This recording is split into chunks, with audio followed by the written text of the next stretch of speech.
तो हेलो दोस्तों, आप लोग बता तो सकते हैं कि नीलकमल सिंह के बारे में, जो खेसारी लाल यादव और दिनेश लाल यादव ने रहा गुंजन सिंह के सबसे ज़्यादा गाना का रीच जाने वाला है यो नीलकमल सिंह के गाना पर, जो काफ़ी ज़्यादा रील बन रहा है दोस्तों। और ये गुंजन सिंह का गाना है जवाब नहीं सुता से। इस गाना से भी ज़्यादा, गुंजन सिंह से भी ज़्यादा, खेसारी लाल यादव, पवन सिंह से भी ज़्यादा ये नीलकमल सिंह का गाना ट्रेंडिंग टॉप लेवल पर जा रहा है दोस्तों। और ये गाना बहुत ही अलग किस्म का शूटिंग किया गया है, जिसमें काफ़ी ज़्यादा लोगों का और सनी लियोनी का इस गाने में आए हैं। और ये गाना काफ़ी ज़्यादा ब्लॉकबस्टर बनाया गया है दोस्तों। ये गाना काफ़ी ज़्यादा दिनों के बाद ऐसा भोजपुरी इंडस्ट्री में कोई नहीं कर सकता। यह नीलकमल सिंह ने किया। गुंजन सिंह का एक नया गाना आया है, जिस गाना को सुनिए, देखिए, जगाओ नहीं सुतर सेल के। ये गाना काफ़ी ज़्यादा सोशल मीडिया पर वायरल हो रहा है, लेकिन काफ़ी ज़्यादा इन गाने से ज़्यादा रीच इस गाना का छोड़कर आप लोग बता दे सकते हैं कि इस गाने से ज़्यादा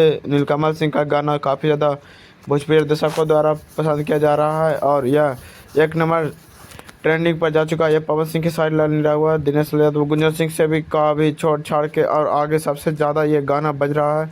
एक 80 यादव का गाना, जो बता कैसन पैसा, यह गाना काफ़ी ज़्यादा सोशल मीडिया पर चल रहा है। यह गाना बे म्यूजिक से रिलीज हुआ है दोस्तों। और यह गाना बहुत ही ज़्यादा तगड़ा रिस्पॉन्स दे रहा है। यह 15 नंबर पर ट्रेंड कर रहा है। यह गाना काफ़ी ज़्यादा अच्छी लग रही है। और ये आशीष यादव, खुशी कक्कड़ दोनों मिलकर इस गाना को काफ़ी ज़्यादा बेहतरीन तरह से गाया गया है। और यह गाना काफ़ी ज़्यादा भोजपुरी दर्शकों द्वारा बनाया गया है दोस्तों। तो आप लोग बता सकते हैं किस तरह का गाना बनाया गया है। और देखिए किस तरह का नीलकमल सिंह और आशीष यादव का जलवा बरकरार है, और काफ़ी ज़्यादा अच्छे गाने फिल्मों ला रहे हैं दोस्तों। तो देखिए किस तरह का आ रहा है। तो धन्यवाद दोस्तों। कैसे आप लोग नए हैं तो सब्सक्राइब कर दीजिए, ताकि सारा नोटिफिकेशन आपको चैनल पर मिल जाए। धन्यवाद दोस्तों।